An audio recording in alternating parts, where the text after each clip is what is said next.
Let me see. Cool. I got you.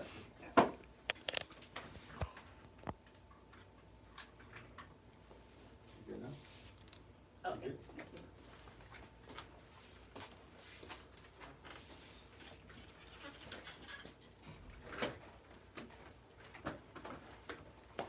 Alright, so there's only one rule. No matter how upset you guys get, always maintain composure. Because what I like to do is, I'm not really debate style, but I like to show educated people. You know what I'm saying? A lot of times people get upset and then they do all the rah-rah back and forth, so we maintain the composure. Yeah, I don't know. Guys, for you say. And feel free to disagree and agree at the same time, you know. Just be you.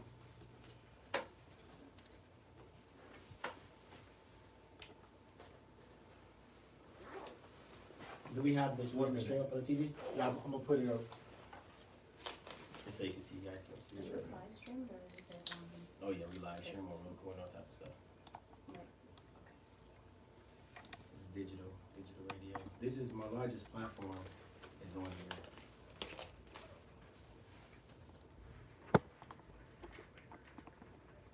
So what is it that you do?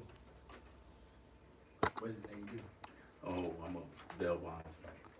I own celebrity bail bonds. Oh, thank you. I got it right Coming in, bro. here. You gonna get us up here so we can see ourselves? Yeah, I'm gonna get you up there. When y'all get started, I get you up there. Yes. Here we go.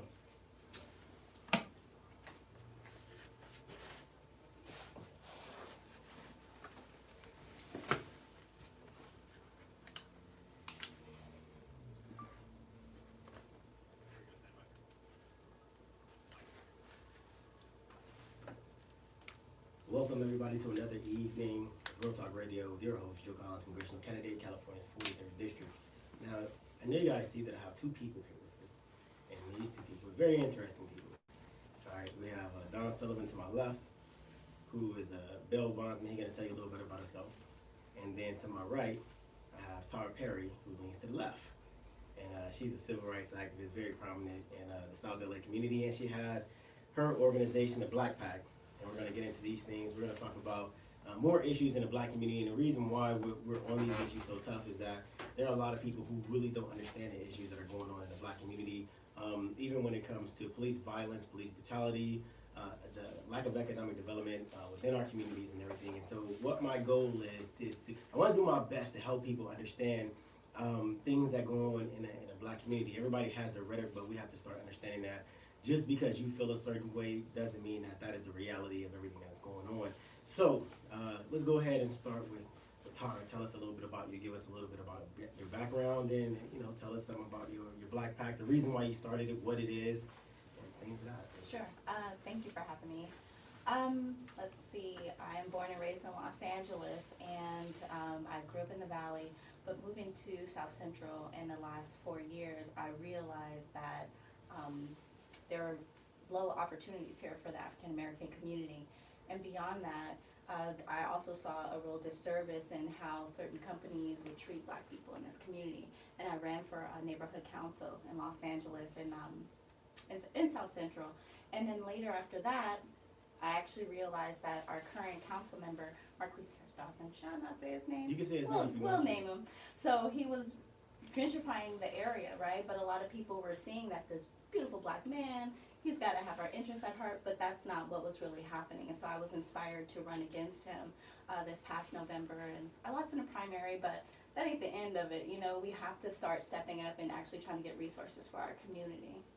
So that's what I do. And then in regards to Black Pact, I started Black Pact because I felt like with the 2016 election of Donald Trump, right, whether you lean left or right, I felt like black people were disconnected in what we were asking for politically. And I felt like we need to create a space where we can create that black agenda and start pushing that for any candidate who was looking for our vote. We have to actually do a real autopsy on our community and figure out what the issues are, have our solves, have our list of demands, and actually provide that list of demands to any candidate who is seeking our votes. Okay. That's Black Pact, BLACKPACT.org. You heard it, blackpact.org. So I want to bring this up because I met you while you were running the city council, and you lost. And the thing about your loss was, in my opinion, your loss wasn't a loss because you started late.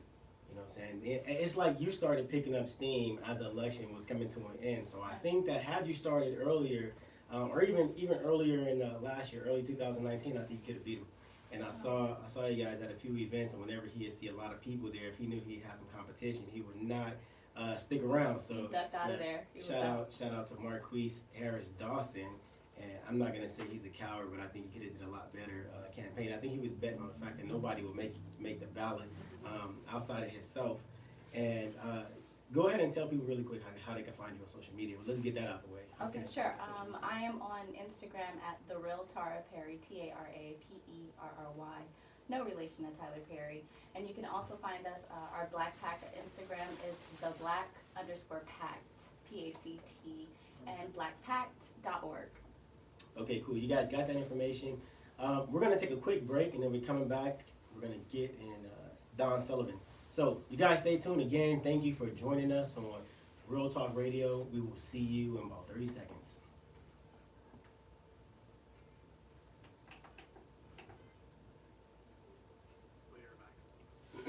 Yeah, I can't hear her on You can hear? Can you hear No. yourself?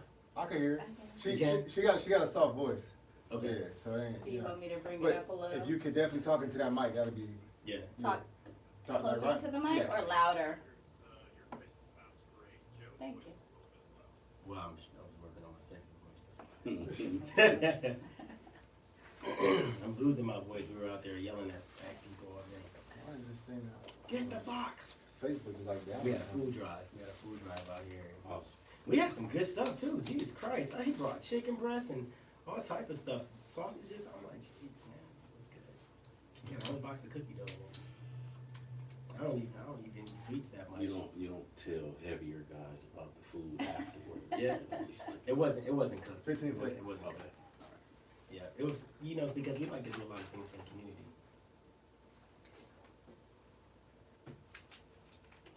Wow, and I can't hear nothing now. Okay. Nah, cause you're out there.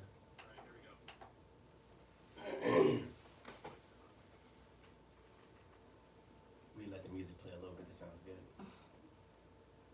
My friend actually made that beat. This song. All the music that we have on the intros and outros, she's made that. It's nice. You usually have good music on your She's station. really good. Well, if you guys are still here, welcome back. Let's get into Don Sullivan. Tell us a little bit about you. And the main thing I want to know is why you got into the bail bond business. What's up with that? Well, first of all, I grew up in Compton, California. My mother settled in Compton in 1951, so we're real Compton people. You still live there? I still own property there. Okay. Yes, and I got into the bail bond business because my brother-in-law, who was the first African-American LAPD SWAT officer ever, Nice. introduced me to the bail business. He felt that I would be pretty influential in the community and help the community and help people that were in dire straits. And so he introduced me to the business. And so I've been in the business or around the business for about 30 years. Okay. What are some changes you like to see in the bail bonds business? Give people insight on how the bail bond business works, because I think that's important. Well, I would like to see the bail schedule change. When we talk about bail reform, let's talk about the word reform. Reform means to change or reshape. It doesn't mean to abolish. And so we have politicians that believes it should be abolished, which I think is a terrible mistake. But the way bail works is, say you get in trouble, for everything you do, counties are required to have a felony bail schedule and a misdemeanor bail schedule. So if you get arrested for this, your bail will be this. And so we are backed by an insurance company. It's not like I got a whole lot of money or anything like that. But what we do is we place a bond. Generally, we charge 10% for that bond, 8% and sometimes 7%, depending on how the person qualifies. So we make it easy for people we carry back the premium. We accept payment plans. And so that's what we do. So one of the changes I would like to see is the bail schedule. I feel that the bail schedule is too high. I remember at one time, if you told somebody that you would hit them upside the head, the bail would be $50,000. If you hit them upside the head, the bail would be $30,000. I never understood that, you know. They don't like bullies. Yeah, for instance, DUI with the accident causing injury is $100,000 bail. I feel that's too high because you could scratch one's car in California and they're gonna claim injury. Yeah. So that right there is too high. But you get more money on insurance for claiming injury, right? Yeah, definitely. So let me ask you a question. Did California get rid of cash bail? They voted for bail to be abolished in August of 2018, I believe. The governor signed the bill, but what we did was we got a referendum. Okay. And so now we're on the ballot in November, fighting for our lives. We are too. Yeah. So let me ask you guys a question. I want both of your opinions on this one. So, defund the police or police reform, and why? I think you could defund the police. What is your definition of defund? I think my definition of defund is reallocate funds into certain areas. Say for instance, you have special units that can be, the workforce can be allocated to different areas. I don't think you just take the police away. That's just nonsense. Okay. But slash their budgets. Yeah, but slash their budgets and move it around in different departments. Like what would be a department that you would like to see the money move to? And why? Why would you slash the police budget? Especially like, you know, let's use South LA for an example. Right. Why would I slash the police? I would slash it because I feel that you might not necessarily need a gang unit. I mean, patrol could deal with gangs. Really? I mean, yeah, absolutely. You know how many cops are patrolling? I don't know exactly. See, the sheriff's department has 6 cars that patrol through the 43rd district, Mm-hmm. and they have 147 officers, 6 cars.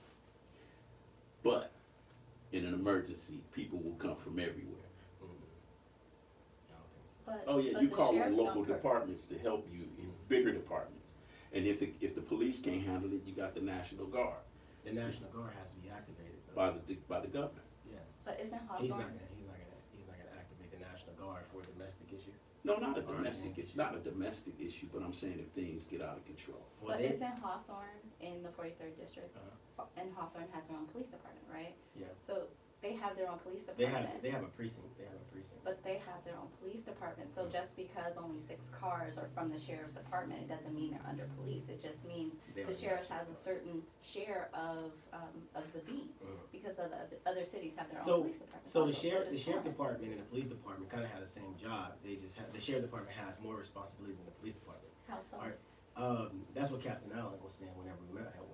They have more because the sheriffs are over the jails, the prisons, and things like that.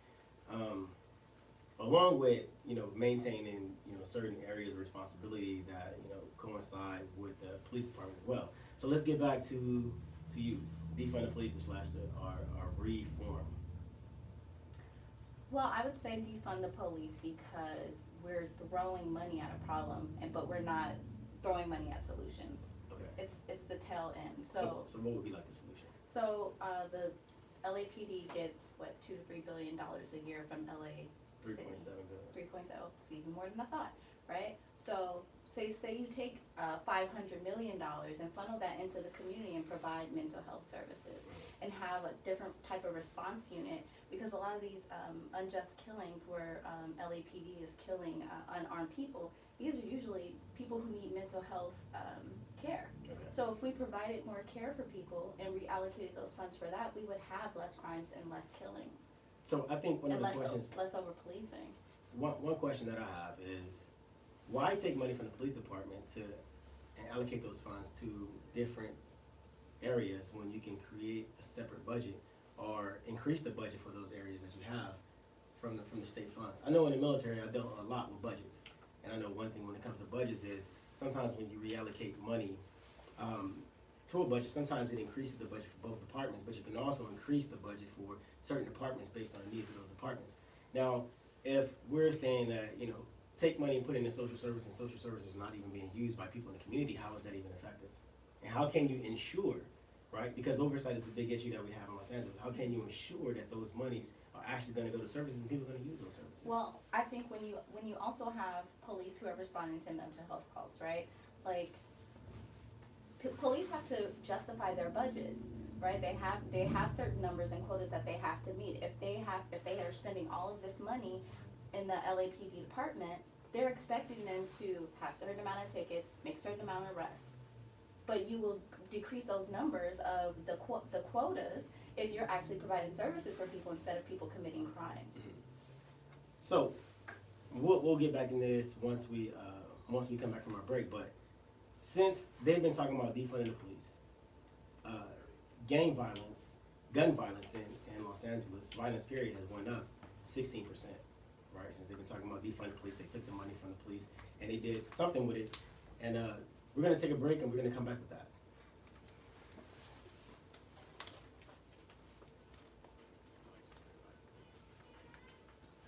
Hey Joe, do me a favor out there.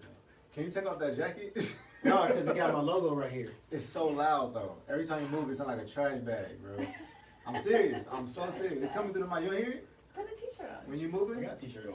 No, a Joe Collins shirt. No. I'm trying to. I mean, no, it looks great. I'm just I'm telling you how it advertising. sounds. It looks Then awesome. Don't move. Just hold Yeah, your just arms stop like moving. this. I ain't gonna That'll work.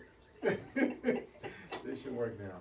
I'm advertising I right had to now. uninstall the Facebook thing. It's tripping. Huh? Uninstall it. I had to uninstall it and reinstall it. That's all right. Should be good. Yeah, that jacket, boy. I was thinking, like, I'm about to go rip it off. That's what it sounded like the whole time. You ain't hit it because you paying attention. I can hear it. I just can't hear it in the microphone. Oh, I'm like, man. Hey Mike, can you hear that? See? Because you got the good microphones right here. Mike, No, you no. can't see the jacket? Outside sound. I mean, you can't hear the jacket? Okay. Alright. Turn my microphone up. You up. I think it's when you talk away from the mic. I'll turn you up some more. Tilt what? She said, turn your mic up so that way you don't talk over it. Exactly. Tilt my microphone up. Gotcha. Gotcha. Oh, you just gonna come adjust it, huh? Yeah, I'm just gonna come adjust it, bro. Speaking to them. I don't want to cover my face. That's why I put it down like No, I that. got you. Seems to be at least going around there. Oh, Lord. You got my microphone like I'm tall or something. Oh, man. God dang it. Right, it looks, I'm telling you, that's how you get your voice. He's like, nah, it's perfect. Leave it there. So you might know what's up, man. Huh? So you might know what's up. Ooh, that was my phone. Oh, You dropped it? Yeah, it's all good. I'll see Bruce tomorrow anyway. Huh? Gotta see Bruce tomorrow anyway. Oh, yeah, get it fixed? Yep. If I haven't broke.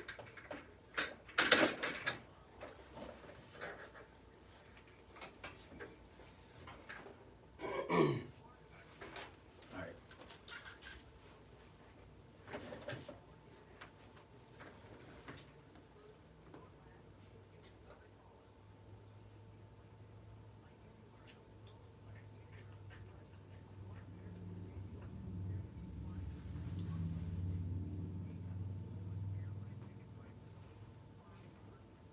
We don't have to put our own commercials on here.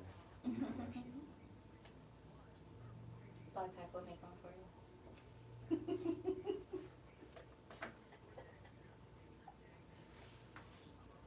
Celebrity bail bonds.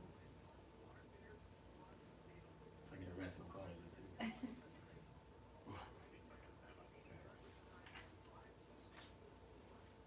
Get arrested again. Hmm? I ain't trying to get arrested again. It was so frustrating. I was mad as hell. And your suit.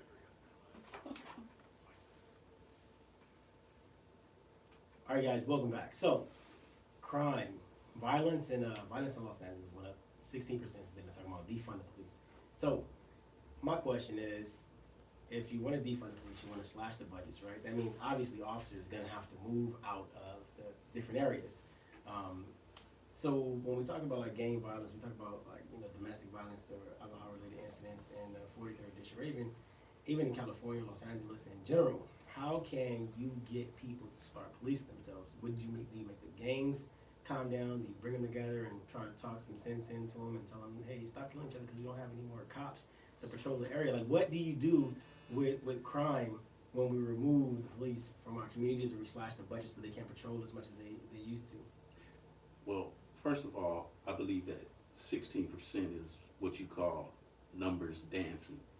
I don't believe the defund the police talk has been around long enough for us to even see a real impact. It's just talk. It hasn't even happened yet. Well, they slashed $150 million, right, from the police budget and took it somewhere else. Not- And then they took a lot of money from the sheriff's department budget as well, so they had to lay off, 27 officers. They took all the officers out of the police and they can't patrol as much. The gang task force that they have for the summertime is gone now, so.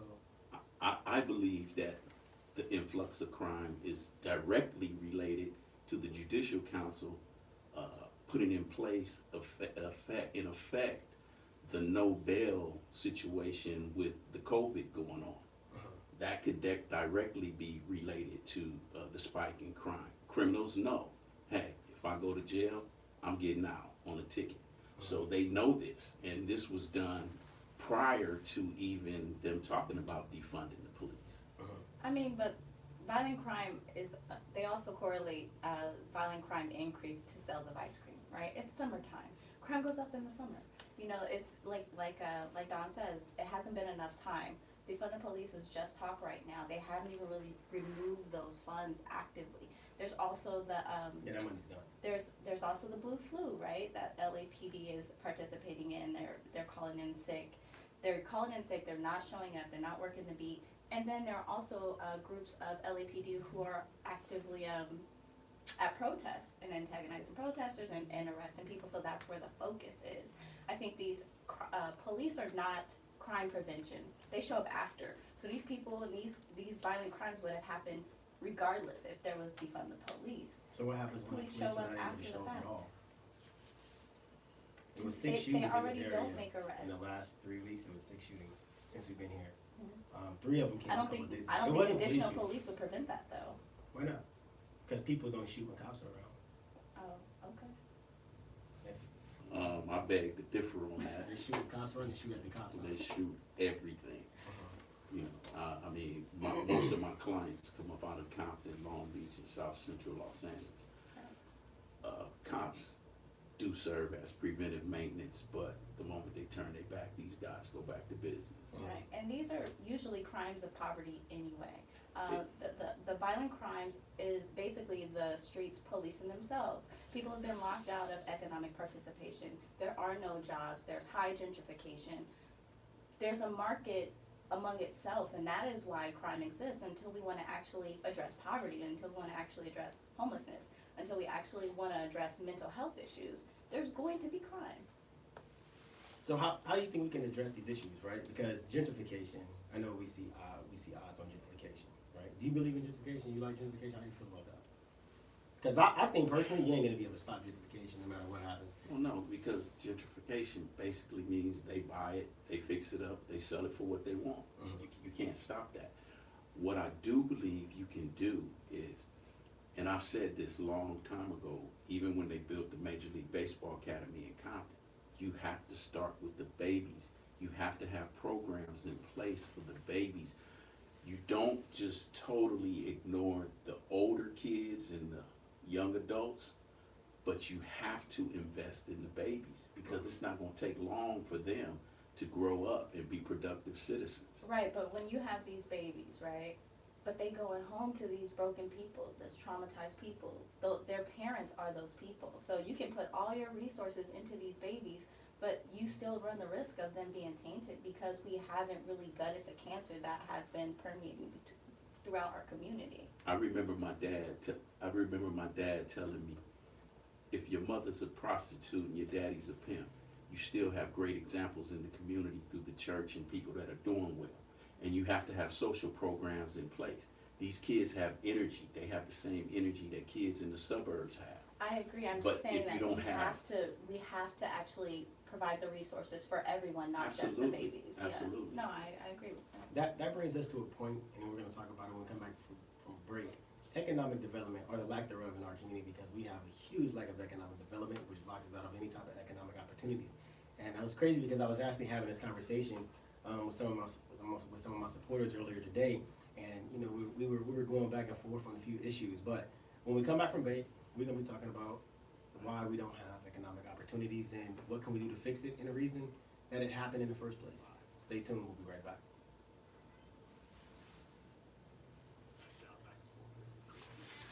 Can we be in the ship? I want to be in the ship. Gonna be in this shit. You wanna have them Yeah, I'm totally kidding. I'm gonna Well, adjust your mic a little bit. Just a little tad bit. Sorry. I'm gonna raise it up just a little bit. We're about to get into economic development. I like economic development. Of course you. Heck yeah. We about to start blaming people. Need some water or something? No, I got it right here, man. Thank you, though. Appreciate it. Blaming the Democrats on this stuff. I'm referencing my notes. And you know, but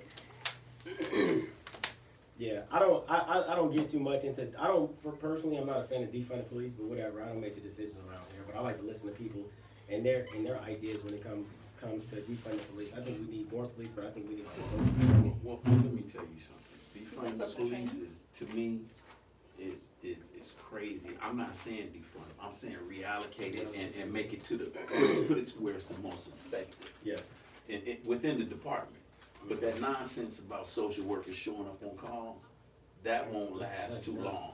They try. It will be, this is Sally again. They beat my ass. I got a question. Is there any people conversation around making it more difficult or making the process, Be you know, a cop? to be a cop? You know what I mean? It's easy for non-black extend people. that? You know, I have a thing on my phone. So if they make it more I have- difficult, it's gonna be real difficult I I have for mean, black folks. I think you should have a degree or something, anything, I like have some a, type I of have certificate or a, I something. have a mem on my phone that says, in this country, it takes 3 years to become a police. In this country, it takes 4 years. Right. In this country, it takes 2 years. In the United States, it takes 21 weeks. Exactly. So I'm like, you dead on is right is there. Is there any kind, I feel like that would But separate, you I know. don't think it's Reform. that. I think it's, And it- I don't think it's We're gonna that. talk about police reform too. Okay. We're gonna talk about I that think it's- after economic I think development. it's more so about the people who gravitated toward policing, right? I have the answer It's for been it. infiltrated by the Klan. The FBI did a report. Well, It's that's good. obvious. That's It's good. like we have to actually be more intentional about who we hire and put in the police force. No, I agree, and I think that if you are able to, in any way, shape, or form, whether it's through traditional form or call, I don't care if it's at AA, Yeah.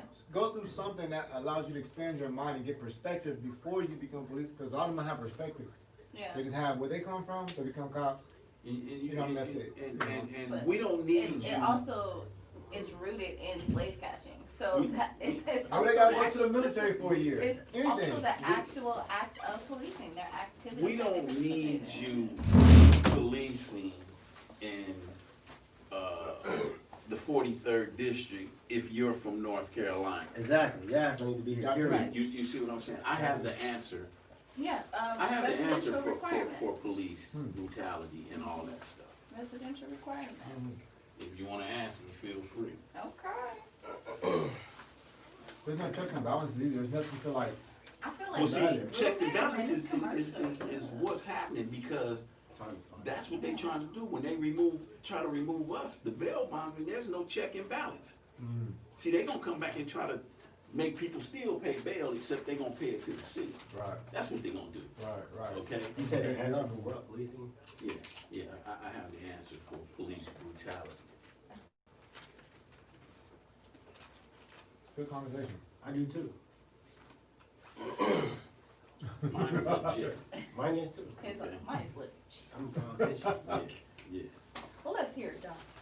I wanna say it on As the soon air. as we come back No. to the show. Yeah. I'm about stealing my ideas. I want mine recorded. No, I'm- So you can know. and this came from a Republican. too. Yeah? Yeah. Oh, Right. one of my I friends. don't know about that. No, I'm just kidding.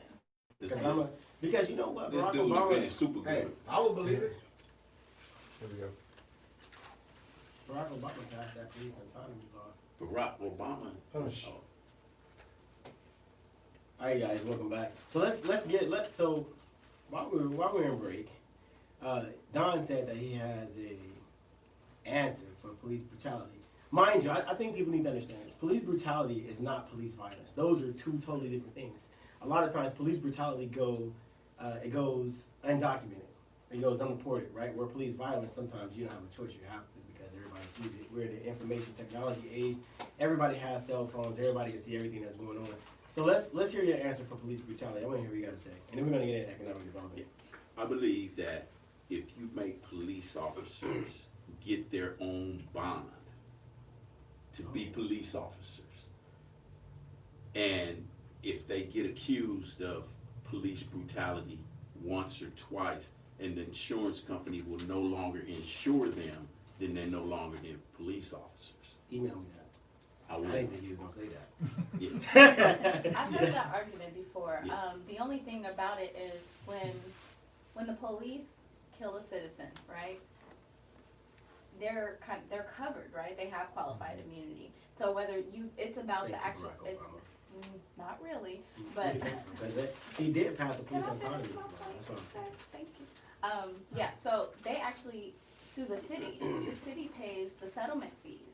So it's not the cop as a person because they're acting in an official capacity, because they're an official for the city. So it's not a personal thing. It's not like you're a doctor and you go and get malpractice insurance. It's not the same thing. I think it's an interesting idea, but the only thing is that is not the structure for policing. The issue is the contracts between the actual city who hires the police department and the police department. They provide protections for them. That is why Breonna Taylor's killers have not been arrested, because the police or the city, they're basically barred from arresting them. That is why. It's those structures that people are not paying attention to. It's those actual agreements that are on paper. There's a saying that we've all heard. If you want to know what's wrong with the bottom, you must look at the top. Officers know that they will not be prosecuted. Right. When you look at how that man had his knee on George Floyd's neck, he knew he had backing. Right. And we have to take that backing away. We have to get into those DA's office and those judge chambers. We got Jackie Lacey. yes. We have to get in there, and we have to make the presence felt. Right. You can't kneel on somebody or beat somebody with comfort, knowing that nothing is going to happen to you. It's almost like if I'm at the store and I can grab anything I want, and my mother's going to let me grab the ice cream, the potato chips, or whatever, nobody else better not say anything to me. Well, as long as it's under $1,000, you should be good. Yeah, Especially now. absolutely. And let me tell you something, Jackie Lacey is a terrible DA. She's one of the worst DAs. I mean, when you have another Democrat pull their endorsement from you and you're a Democrat, you got some problems there. And Adam Schiff, I mean, out of all people, Adam Schiff is a piece of work. You know, he's one of the biggest liars in Congress right now. He pulled his DA from Jackie Lacey, and he's a corrupt dude. So if he's pulling his endorsement from you, you got a problem. So hopefully they get her out of office. We need a better DA. We need a DA that Jackie actually. Lacey's terrible, Well- but she may win again. Well, no. my grandfather in 1975 gave me a definition of a politician, and I will not say it on air because I like you already. I appreciate that. I still want to hear it though. Right now, Yeah, let's hear it. in You can't curse though. Yeah. In 1975, in my grandfather's backyard, I was 12 years old in St. Louis, Missouri, and he just happened to tell me that politicians were as crooked as a barrel of snakes. That's true. And that marinated with me, and I don't fool with politicians on any level. The only one that ever I dealt with was my dear friend who, you know who he is, Mike. And I just stay away because I see trouble coming at those people. And I don't like fighting, and I don't like trouble. Yeah. So, bless them. We have to have them. I think that rolls right into this economic development issue that we have, and then like the economic opportunities issue that we have, especially in the urban communities. And I feel like a lot of times it's because of the politicians that we have in office right now. I mean, you got these people been in office, 10, 15, 20, 30 years, and they've done absolutely nothing for us except for talk a good talk. Now, I know we as black people, we love the trash talkers. Everybody, I mean, like Floyd Mayweather, well, he wins all the time, though, because he's a really good boxer. He's really good at dodging punches. But Floyd Mayweather, trash talker, you know what I'm saying? And people love guys like this, and they're like, oh, yeah, well, she said, yada, yada, yada. And when you come to the district, it's just like, this district is trash. So when it comes to the lack of economic development that we have in our community, because I feel like if we can get some economic development when it comes to quality jobs, quality education, quality housing that people can actually afford, I think we can move forward. But we don't have any of that. And I like to know what you guys think the problem is. I think the problem is special interest groups, the backdoor deals. Come on, man, it's no big secret. I can't go in and compete with certain developers and investors trying to get a project in the city of Compton, even though I have all the resources to get everything done. I don't know how to play the game. Those people that get those things done are they're like third, fourth, fifth generation swindlers.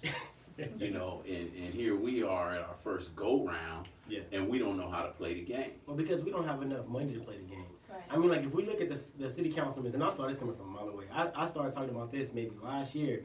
City councilmen was trading development projects to developers to see who would give them the most money. Now, as one guy, Councilman Jose Huzar, just got indicted, 34 charges of corruption. I mean, this he's a piece of work. And so if he's getting indicted and he knows he's going to go to jail for a long time, I think he's going to start, snitching on all the other city council members. That's why these guys have been very quiet, especially your guy. Yeah, especially your guy, Marquise, and all these other guys. But so when it comes to things like these, what are your feelings when you see that? Well, even with the brother being indicted, okay, he made somebody mad. Because when you play that game right and you play it for the right people, you don't get indicted. Yeah. And so he did not follow instructions. Either way it goes, it's gonna happen. You know what I'm saying? It's gonna happen regardless. It can be now, it can be 5 years from later, but they're watching you. Especially when you start talking about trade and I think one of the biggest things that's going on right now, especially with the opportunity zones, is that opportunity zones are supposed to be used so we can develop the inner cities, and they're not being used for that because of people like him. And so when you look at people like him, you look at even you guys, Mayor, out there in Compton, like there is a serious problem. And these people, and the problem that the degree that these people have relates to the lack of economic development that we have in our communities. And so I know you got something to say, and you as well, but we're going to take a quick break and we're going to come back. We're going to get right back into the same topics.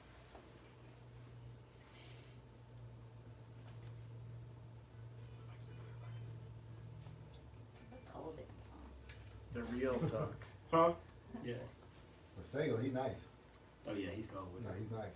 He's young too. Pretty Yeah. young. Who's that? Masego. He's a saxophonist.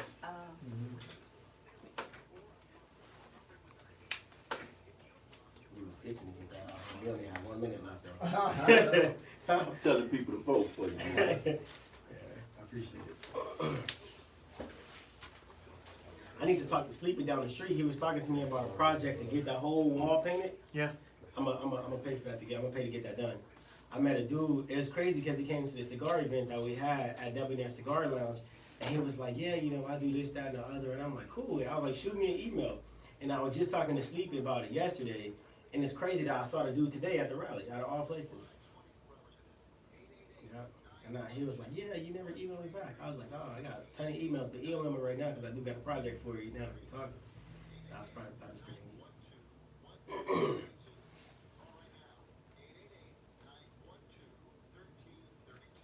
You know I'm about to get on you, right?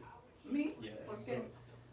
So what we're talking about, when it comes to politicians and this, that, and the other, and an agenda for the black community when it comes to, the gentrification, or when it comes to economic development, I'm gonna ask you, how do you feel like your PAC can influence decisions that are made by politicians when it comes to development in inner cities? Well, I was about to respond, but okay. You can if you want to. I'm still gonna ask you a question. Okay, that's fine.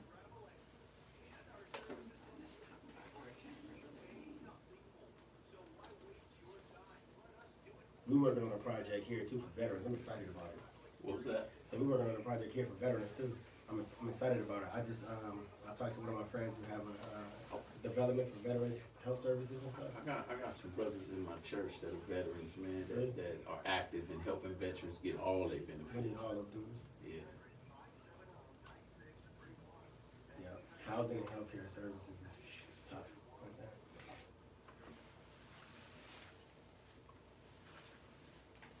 All right, Don, go ahead and say what you was gonna say. You were gonna say something. Well, yeah. I mean, it's the political thing, man. I mean, it was just atrocious what happened to my brother Omar Bradley. Mm-hmm.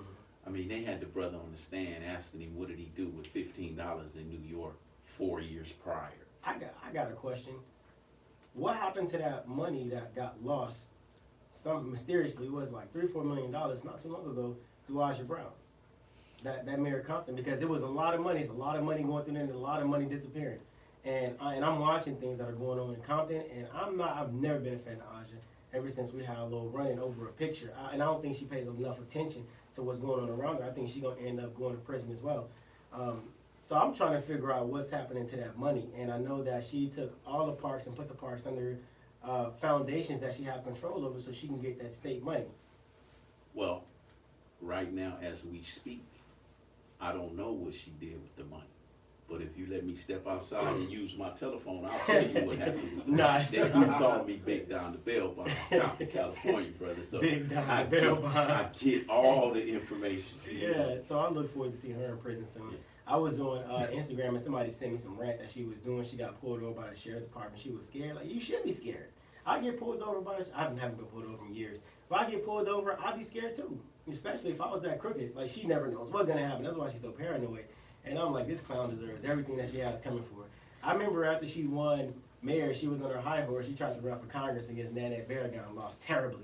And everybody was mad. I was, okay, well, if you're going to run for Congress, give us that money we gave you back Well, for she mayor. didn't get pulled over for being a crooked mayor. They didn't even know she was the mayor. She got pulled over for being a black woman, Listen, which is an issue. if you were in Compton and you were a sheriff, you know who Aj is. No, they Yes, did not know who they- she was, which is why they released her. But the issue is, black folks have been talking about harassment by the police. I don't think But it, she's I a don't black think it woman should who needs now to be be getting harassed. such spotlight because they pulled over and harassed the mayor of the city. That just shows how entrenched racism is in the No, police no, no, department, no, or especially no, the sheriff's No, department. no, no. If you look at Compton, she deserves to get pulled over.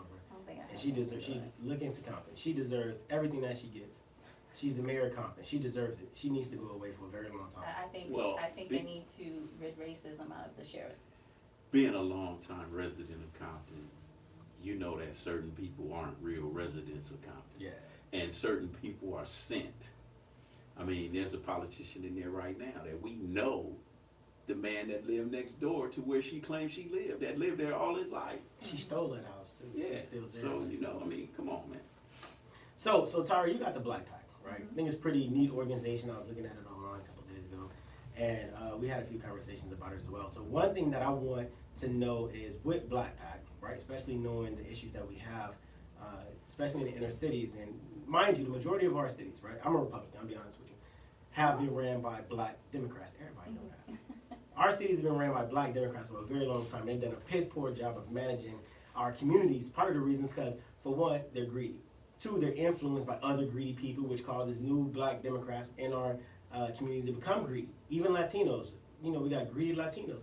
I mean, and I've noticed now Latino community look out for each other until they get into office, and they're like, yeah, the only person matter is mine. Black lives don't matter, Latino lives don't matter, white lives or Asian lives don't matter. The only life matter once I get in office is my life. That's the attitude that a lot of people have once they get in there. So with the Black Pack, when it comes to pushing the Black agenda, how can you see yourself using Black Pack or the board of Black Pack, using this organization or this platform in order to influence economic development, quality schools, a black agenda for Black communities? How do you see your pack influencing that?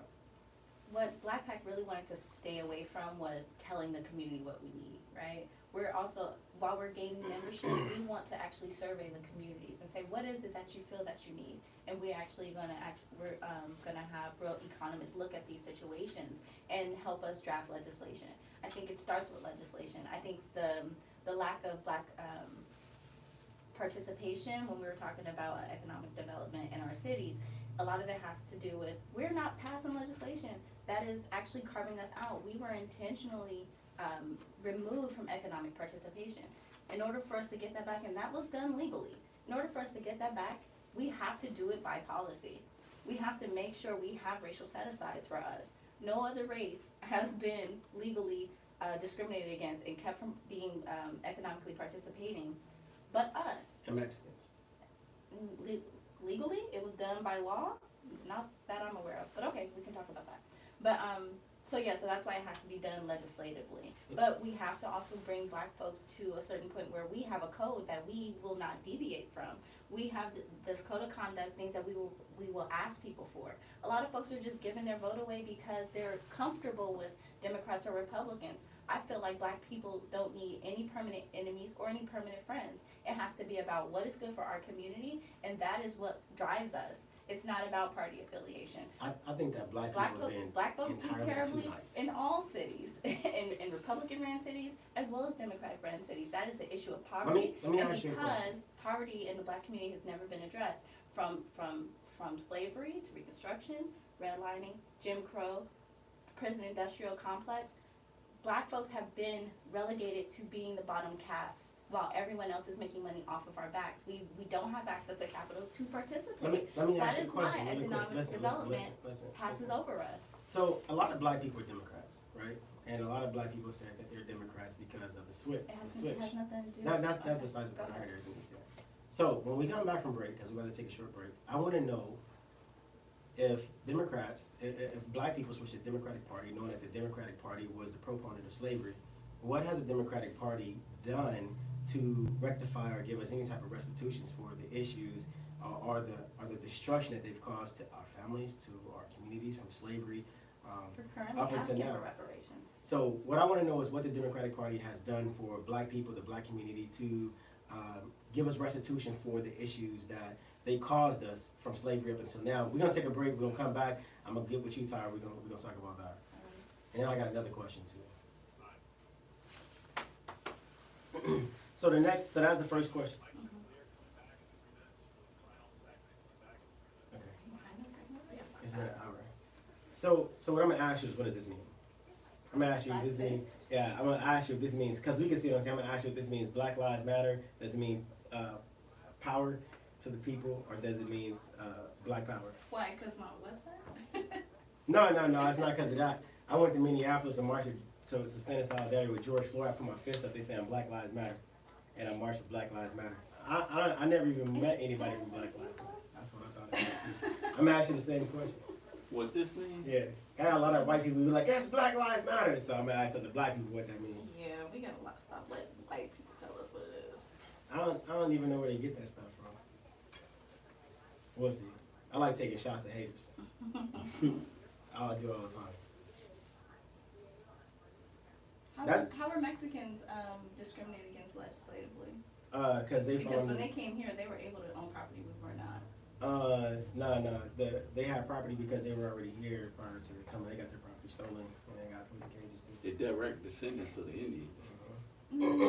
Not the Mexicans. Okay. Mexico owned all the. Yes, You ever but- notice but the United Los States- Angeles, yes, but the Guadalupe, Hidalgo, Fontana, the Guadalupe, San Hidalgo Bernardino, Treaty, we purchased Rialto, this, but we purchased this with land. trickeration. And in purchasing the land, the Mexicans were given an option. You can stay here, become an American citizen, or move south. Well, A how come lot they of people had- chose to move south. Well, So if what's you were the- not already here and you're now remigrating, So what your happened? folks left this land. What happened during the But the same Mexican-American people, War? the same people What? allowed them to come here. For cheap labor. No, but we were talking about legislation What? that actually discriminated against Mexican They people from follow the allowing same them to legislation as black people. No. Here's the thing. And Me then personally, I think legislation needs a break we need to because get rid of legislation is drafted with the ignorance of our people We in just have mind. to It's we tricky. just have to be aware of what's coming across. We need to get rid of ineffective legislation, period. Yes. All that shit, all that old stuff gotta go. I say the pastors need to quit letting these politicians come up in their church at election A lot of time. these pastors are cowards. That's true. Because I be in the churches. I'm a minister, brother. I Oh, really? Oh, yeah. I be all up in the church every day. You come to my church, I'm gonna be the one to seat you. Yeah? That's what's up. That's funny as hell. Alright.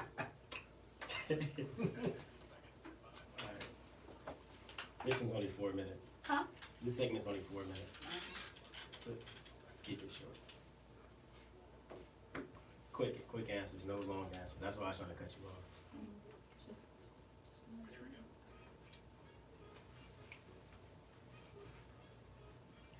All right, we got a short amount of time. We got about 5 minutes. So back to the question. If black people went to the Democratic Party, knowing that the Democratic Party is a proponent of slavery, what has the Democratic Party done to give black people restitution? They gave us the Civil Rights Act of No, 1964. no, they didn't.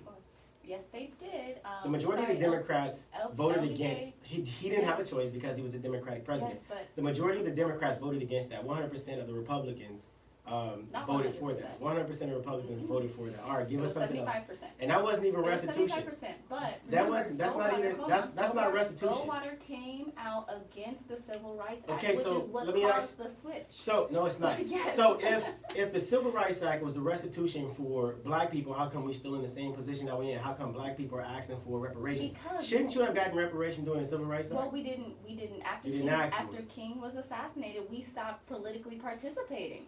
We did. Let's not forget, black folks were lynched for So- registering to vote. They were You know, lynched, people they were killed. intimidated. Yes, during we- slavery there was and- domestic And they terrorism. gave so you yes, something black that folks says, hey, retreated you're gonna and have we the stopped. same civil rights as everybody else. Congratulations, Black folks now we're still in the retreated, same right, issue. but it's one thing to register to vote. It's another thing to vote. It's another thing to follow up and lobby and make sure that your people are getting what they need. You shouldn't have That to. did not- Civil rights bill did that But that's not for how you. politics works, though. Hey, It's not how politics works. All right, perfect. What about you? What do you think? I think personally that there's not much difference in Democrat or Republican, except the platforms that they run on. Okay. Democrats run on, Republicans run on conservatism and capitalism. Democrats can't run on that, so they gotta go abortion, blacks, Mexicans, gays, they gotta run because they need numbers. Yeah. So let me ask both of you guys a question, because both of you guys are black, right? Almost. Yes, sir. Light skin. Like bright, dark, and white. So what does this mean? Right? Because I know a lot. I went to Minneapolis. I stood in solidarity. I marched with the family against police brutality and everything. And I put my hand up like this. I personally thought this meant power to the people, but a lot of people said that this means Black Lives Matter. I was confused Well- because I've seen Black Lives Matter and it didn't. Well, for me, as the bail bondsman in Compton, it means I'll be back shortly, have my money. As an activist, it means support and solidarity, and especially back in the Black Power movement. Yeah. That was the symbol for Black Power and or power to the people and Yeah. solidarity, and that we are all one. For the people who are pushing certain agendas, it doesn't necessarily mean Black Lives Matters. All right, I'm glad They do matter. we cleared that up. So everybody heard that. This right here is not Black Lives Matter. Trust me, I've seen Support and these solidarity, people basically. in action, and the majority of the people that were destroying these cities, all of them were not black. Black people were in the back like, wow, I can't believe they did that. I was just shocked, just as every other black person were. We thought we were just protesting, and then you got these people coming up with vans. They were organized, they were funded, they were well funded, and they had milk and all type of stuff. They got a whole You go shelter to in place. Latino built. rallies and they throw up the fist. Yeah, Like, I thought even Trump threw up the fist. You know what I'm saying? mhm. Okay, we got a little bit of time left. Go ahead, Don. Tell everybody where they can find you at. You can find me, if you put my name in Google, Donald Sullivan Bail Bonds, I'll pop up, I guarantee you, on the next 13 pages. So I'm not hard to find. He helped a lot of people get out of jail. Yeah, Do people still owe you money? millions. Look, y'all better have Don Sullivan's money. Y'all, we coming after you. I'm gonna help him too. Yeah. If I can get some. Yeah, Millions. we can work it out. Okay, Tyra, go ahead and tell everybody. You can find us at blackpact, BLACKPACT.org, and you can find me on Instagram at the real Tara Perry and blackpact, _pact on Instagram. Perfect. All right. I want to thank you guys for coming to my show. And but we are on a ship, and it's time for you guys to be deep six. So y'all get off my boat, man. Thanks for having me. All right. And I know a lot Thank you for of having me, viewers. brother. All right, no problem. Appreciate it. A lot of viewers are wondering, hey man, what's that sound on the microphone? That's my new windbreaker. If you go to the collinstore.org, we got all the Joe Collins for Congress gear on there. Please go in there, support our campaign, buy my gear, wear it around the city, and make haters hate. All right. And, Best wishes to you, my man. I heard you have swimsuits. we got swimsuits for the ladies. We got bikinis for the guys. I just got mine in. Stay tuned. Next week we'll talk about it. Appreciate you guys. Real Talk Radio, and see you next week, Saturday, 6 p.m. Peace. All right. All right. For me, it's close out. Oh, I'm like Black Power? That means stop. All right, thank you. Thanks, Mike. Thanks, Mike. God bless you. All right.